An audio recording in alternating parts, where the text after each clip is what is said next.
Hello, this is Dr. Humeira Badsha, and I'm recording this talk from Dubai. And thank you very much to the organizers of RheumaCon for giving me this opportunity. Today, I decided to speak on a topic which we often neglect, diet and its role in the gut microbiome and inflammatory arthritis. You know, we have great drugs these days, biological drugs, and all sorts of new tools in our kit to treat rheumatoid arthritis and other inflammatory arthritis. But we know that despite all this, our patients keep flaring, they need steroids. The treatment response and remission rates with biological drugs is still very low. So maybe food and diet has a role to play. And our patients keep telling us this, that, you know, doctor, I ate this and I flare, or this food doesn't suit me, and we just brush them off. And, you know, food is an emotional topic to all of us. We eat according to our culture. We eat to celebrate life. We eat sweets to celebrate our festivals. But it is also very important because it is linked to our diet, and 50% of our diets want more information from us, and they try more unorthodox treatments in the last 6 months. There's a clear link between diet and celiac disease, but it has been more difficult to prove these links in rheumatoid arthritis and osteoarthritis. So what we were trained to tell them is that there is limited scientific evidence regarding diet and arthritis, and that we want them to just follow a healthy diet. And we do not really discuss food with them in great detail. This is a survey from a rheumatoid arthritis registry and was in Arthritis Care and Research, a leading rheumatology journal. And, according to this study, what patients want to know, they did a study and it showed that patients clearly feel like there is a link between diet and their arthritis, and they clearly want more information from us. We give our patients this common sense advice. Mostly we say, follow the Mediterranean sort of diet, eat a lot of fruits and vegetables and nuts and fish, and you'll be fine. So I'm going to talk today about diet in rheumatoid arthritis and other inflammatory arthritis. We're going to talk about dietary manipulations, food elimination, fecal flora and the gut microbiome, what foods should patients avoid, and what foods are good for arthritis. I have been the main and only author of this paper, Role of Diet in Influencing Rheumatoid Arthritis Disease Activity, 2018. It's available on the internet as a pre-article, and you can read it if you want. So let us first talk about dietary interventions. There have been many, many interventions. This was an early publication from 2009 where they looked at 14 randomized controlled trials. And it was really hard to get trials because there's a lot of high dropout rate. There's a risk of bias in these studies. And, they included a lot of studies, but they did not really have much data. They could not really get much data or evidence. And because this is quite recent, 2009, and many of us were trained in this era, we tell our patients we don't really have much data or evidence behind diet. And why don't we have more data on diet and rheumatoid arthritis? Because there's problems with recruitment, compliance of patients in the diet intervention arms, dropouts are high. Who can keep to a diet? None of us can. Interpretation of results, there's placebo and nocebo effects, and also funding for these studies, they're not going to be very easy to find. In 1991, Panush et al. Did publish this study in Rheumatic Disease Clinics of North America, saying in some patients, certain foods have been shown to worsen rheumatoid arthritis. And especially they found that milk was one of the foods when reintroduced into the diet, caused increase in pain, swollen and tender joints. This was an experimental study of a Mediterranean diet from Sweden, 2003, and they found that DAS28 scores did improve by 0.56 in 12 weeks, and they also showed improved HAC and SF36 when patients on the diet intervention arm were compared to patients who did not follow a diet. This is a controlled trial of fasting and a 1-year vegetarian diet in rheumatoid arthritis. It's quite an old study, but quite interesting. It's from Gelsden, Krag, and colleagues. And they found that fasting may be effective in patients with rheumatoid arthritis. So what they did is they took 51 patients with rheumatoid arthritis, and they assigned them into two groups. They put them in two separate spas, actually, where they were controlled. One spa, they ate just healthy food. In the intervention arm, they were put on a fast for 7 to 10 days, where they actually, they were put on a fast for 7 to 10 days, where they actually had to not eat anything except maybe vegetable broth and water. And then slowly solid foods were reintroduced, such as potatoes and some other vegetables. And these patients were kept off gluten and dairy for a long time.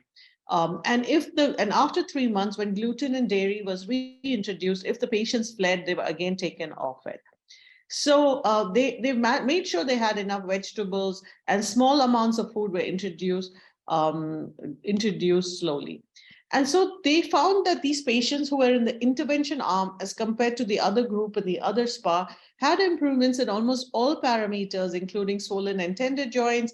This was an old study. So in 1999, we didn't really use DAS28 score so much, but in grip strength, but also interestingly in ESR and CRP, white blood cell platelet counts went down, indicating less inflammation. So it's really hard to say that if this was just a placebo effect, that even your inflammatory markers in your blood improve.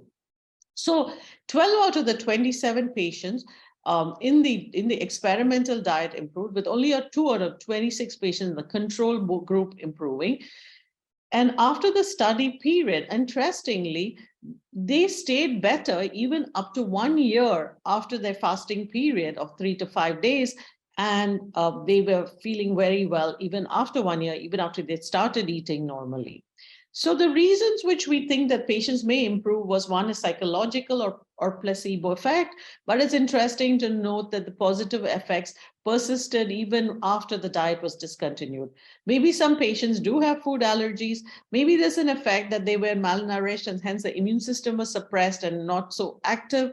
Proteus mirabilis did change in fecal flora of patients who were fasting, and this could also be a reason for the improvement. So in the more recent study, or the recent world, this was published in Contemporary Clinical Trials Communication. They designed an anti-inflammatory itis diet for patients with rheumatoid arthritis. So the main recommendations were lower the omega-6 to 3 ratio. Omega-3 is found in your healthy. So everyone thinks all omegas are the same. No, omega-6 increases inflammation. Omega-6 to 3 ratio should be 2:1. So the diet must consist of fatty foods such as sardines, tuna, chia seeds, and flaxseed oil every day, and daily intake of nuts, avocado, sesame seeds, and tahini. And they told patients not to eat any fried or pre-cooked red meat and processed meats, because these are high in omega-6, and cook by baking, boiling, or vapor. Avoid frying for long periods of time. So this decreases your intake of trans fatty acids and saturated fats, which are present in dairy products, red meat, and processed foods.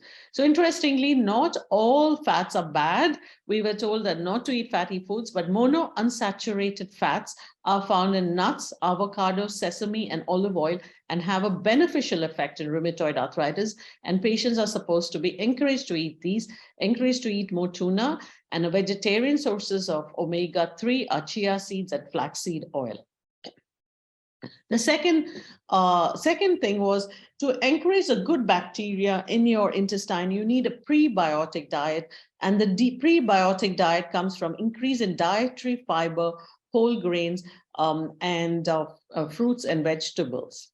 So daily green leafy vegetables such as arugula, broccoli, spinach, and green juices such as celery juice are very useful. And intake of probiotics. Now they say you can have probiotics to eating yogurt, but most people tell patients not to have yogurt or any other dairy products because of the milk protein casein, which is pro-inflammatory. So I'm a little bit, like against eating yogurt as a source of probiotics. Patients can consume a probiotic supplement or have other kinds of fermented foods, which may help with probiotics. And promote whole grains and no refined flours.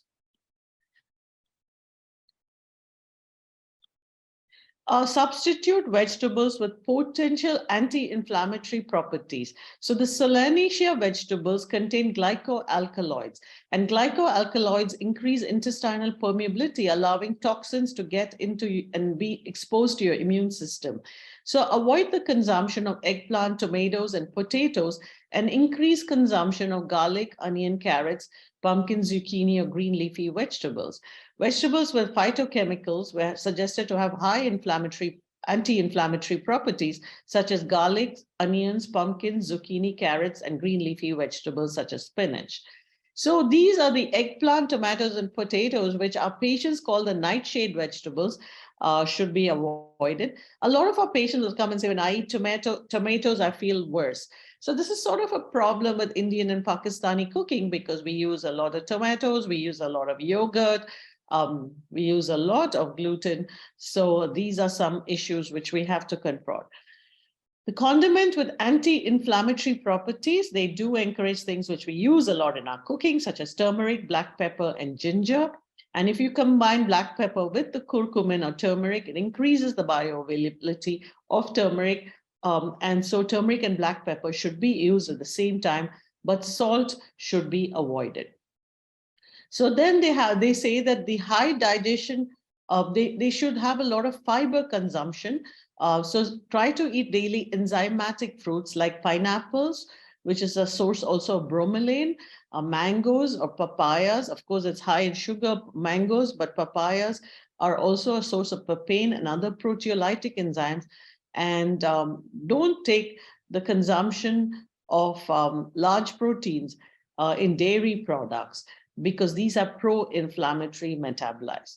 So try to have, instead of milk, plant-based milk, such as almond, rice milk, coconut milk for dairy. Decrease consumption of red meat, another important and very difficult aspect for our patients in this part of the world. It contains precursor inflammatory metabolites such as TMAO and saturated fatty acids, but instead try to use sources of protein, legumes such as red and white beans, lentils or garbanzo, poultry, and white fish 2 to 3 times a week, and avoid red meat. And avoid consumption of gluten. I find this really important. The gluten we eat these days is a different variety from what we ate in childhood or our parents ate. It's a dwarf variety and highly processed. The wheat is highly processed to release more gluten. So I find that gluten and dairy products are the number 1 and 2 culprits. So I would have them avoid gluten, which is in all our rotis, chapatis, but they can make rotis out of millets or other kinds of grains which do not contain gluten. Avoid sugars and sugary beverages, avoid Coke, but also avoid Diet Coke because the chemicals in the diet drinks are very bad for immune system diseases and also actually cause insulin resistance. Substitute green tea for coffee because green tea has polyphenols, which decrease pro-inflammatory cytokines in animal models. Increase in intake of antioxidants such as vegetables, fruits, apple cider vinegar, and daily homemade green juices, as we already mentioned. So they actually have, on this study, they actually have a whole menu options of how to do this.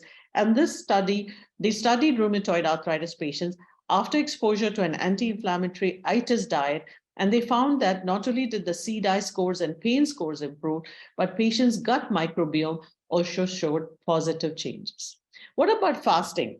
So when we're talking about fasting, fasting improves many things, including insulin sensitivity, increases the energy uptake, and has many benefits. Longo from Stanford University is one of the main people who's written many studies about the importance of fasting in autoimmune diseases. So fasting promotes autophagy, and there is a lot of evidence that fasting diets can help to improve the gut microbiome, but also decrease insulin resistance. So there are many different types of fasting. There's the intermittent fasting where patients fast for 16 hours and eat for 8 hours. But when we're talking about fasting for autoimmune disease, we're talking about prolonged fasting when the patient is allowed to drink water, but not more than water. And of course, these need to be done under medical supervision, keeping an eye on patients' electrolytes and sugars, and not something we encourage patients to do at home. But I do encourage patients to limit the amount of time they're eating. For instance, they should not be eating constantly, eating 6 to 8 meals a day or snacking constantly. I encourage them to eat within a 6 to 8 hour window and let the gut recover the rest of the time, and avoid foods which would destroy your gut microbiome. So the gut is really important. We know that the gut-associated lymphoid tissue exists, and a lot of our immune system processes are taking care in the Peyer's patches, and good and bad bacteria influence these Peyer's patches. And here is an example of these zonulins, or these tight junctions between the intestinal cells. And certain types of food cause these tight junctions to become loose, and for bacteria and for other toxins to enter the body, stimulating the immune system. So we know that this is what our patients like to call the leaky gut. And we know that in rheumatoid arthritis, there is a condition of dysbiosis where they have an altered gut microbiome, and this really influences their disease activity. And food has a big role to play in the gut microbiome. Now, there are many studies of subgroups of rheumatoid arthritis with changes in the gut microbiome. They found a lot of Prevotella copri, an intestinal microbe, which is very specific to the rheumatoid arthritis gut. And there are other studies of this, and it's just too complex to get into details of the gut microbiome. And these are some of these studies which show differences in the gut microbiome of patients with rheumatoid arthritis. So Prevotella copri is a pro-inflammatory, produces TMNO, which is a pro-inflammatory metabolite that comes from choline and carnitine, which is present in red meat, eggs, and dairy product, is produced by Prevotella copri also. So certain foods produce these pro-inflammatory metabolite, but this particular organism also produces it, and it's present in the guts of RA patients. So can we alter the gut microbiome? We feel definitely through diet, through fasting, you can alter the gut microbiome. Probiotics maybe, but probiotic studies in rheumatoid arthritis and other inflammatory arthritis haven't shown it. By using antibiotics, you can actually destroy or change your gut microbiome. So we really need to resist our interest in constantly giving patients antibiotics. And fecal transplant is something else. Now, Prevotella histolytica is something which has been used in a trial in mice with rheumatoid arthritis mice. This lady called Taneja in the United States treated RA mice with introducing this Prevotella histolytica and found amelioration of rheumatoid arthritis symptoms. So basically, the idea is if you have healthy diet and if you avoid processed foods and avoid antibiotics, your bad bacteria will have a hard time setting up colonies in your intestine. So changes in fecal flora and rheumatoid arthritis during fasting and a 1-year vegetarian diet.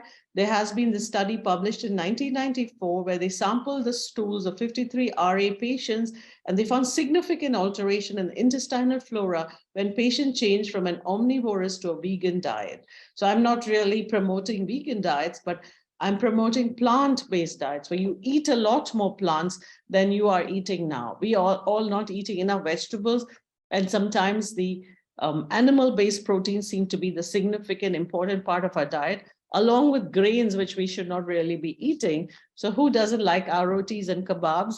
That's probably not supposed to be our main course of if you have rheumatoid arthritis. This is another study where 50 consecutive inpatients were given a 7-day fasting therapy, a Mediterranean diet, and they found benefits in the fasting group and also in the Mediterranean group, and both groups showed significant positive changes in their fecal flora. So these days we have these next generation sequencing kits where people can, actually check how their gut sequencing is done. And also some people are doing fecal transplants. This is well underway, where stool from healthy individuals is taken and transplanted in the intestine and being used for inflammatory bowel disease and ulcerative colitis. In the United States, they have stool banks where they're taking the stool and you can actually get the stool from healthy individuals and put it into people who have inflammatory bowel disease, and they show, and even for C. diff colitis, it's being used as a treatment. So one of my patients who has fibromyalgia did extensive research and felt his gut microbiome was a problem. And from being bedridden, he went to India and had at AIMS Delhi, he had fecal transplant done on himself, and he improved about 50%. So that was quite interesting. So what foods should patients avoid? I'm going to spend a few minutes talking about what food should patients avoid. So first of all, we already talked about gluten, and I put my references here. There's a lot of overlap between celiac disease antibodies and rheumatoid arthritis patients having this. So even though they don't have celiac disease, I believe that there is an entity called non-gluten celiac sensitivity. Everyone thinks this is a fad, but there are so many studies, even type 1 diabetes improving on gluten-free diets. And we have advanced in our understanding of non-celiac gluten disease or non-celiac gluten sensitivity, where patients, when they stop eating gluten, do improve a lot. So there are studies about the relationship between rheumatoid arthritis and celiac disease. And our patients tell us this, that when they eat bread or rotis, they get bloating in their stomach and they can get worsening in their symptoms. Sugar is the second worst thing. I would say gluten first, sugar. There are many studies showing that increase in consumption of sugar led to increased risk of metabolic syndrome, death in rheumatoid arthritis. And, of course, it also worsens your gut microbiome. Omega-6, we already talked about omega-6 being pro-inflammatory, and it's found in vegetable oils such as corn and canola oils, and also in meats such as chicken and pork and beef. So we want to increase omega-3, and we spoke about this already, from fish, chia seeds, and flax seeds. All sweetened beverages should be avoided, including Diet Coke. I think Diet Coke is one of the worst inventions on earth. So these artificial sweeteners are really bad for autoimmune conditions as well. Dairy products, we talked about this. Even though yogurt is a good source of probiotics, the milk protein casein is found in yogurt as well. And people who ate, this study in 2014-15 found that people who ate dairy had inflammation. And there are many studies showing that eliminating dairy improves inflammatory arthritis symptoms. Red meat increases the risk of rheumatoid arthritis, as does processed foods such as biscuits, cookies, processed meats, packaged snacks. So anything in a box, anything which our grandmothers do not recognize as food should be avoided. In addition, a high sodium intake was associated with increased risk of rheumatoid arthritis symptoms. Coffee consumption, rheumatoid arthritis, and things. So I'm sorry.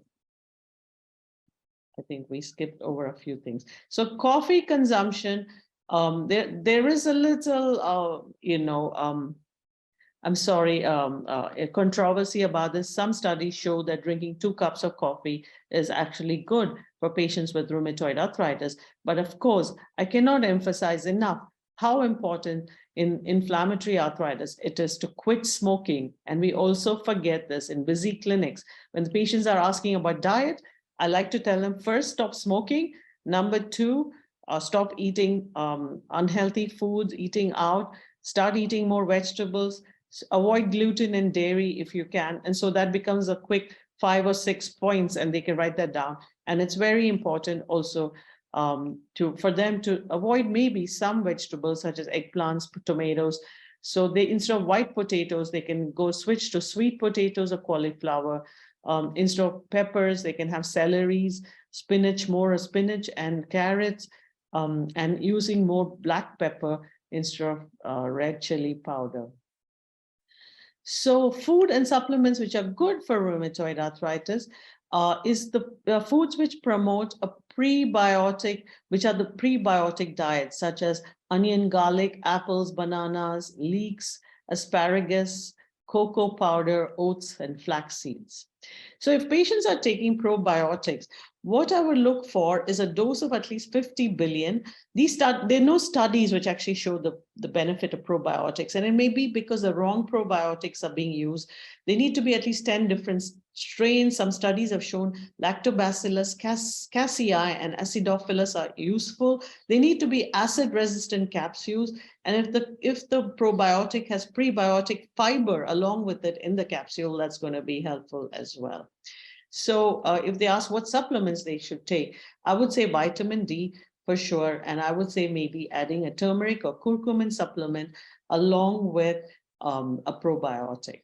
Ginger, of course, we use this in our cooking and it's very useful. Our patients also know this already.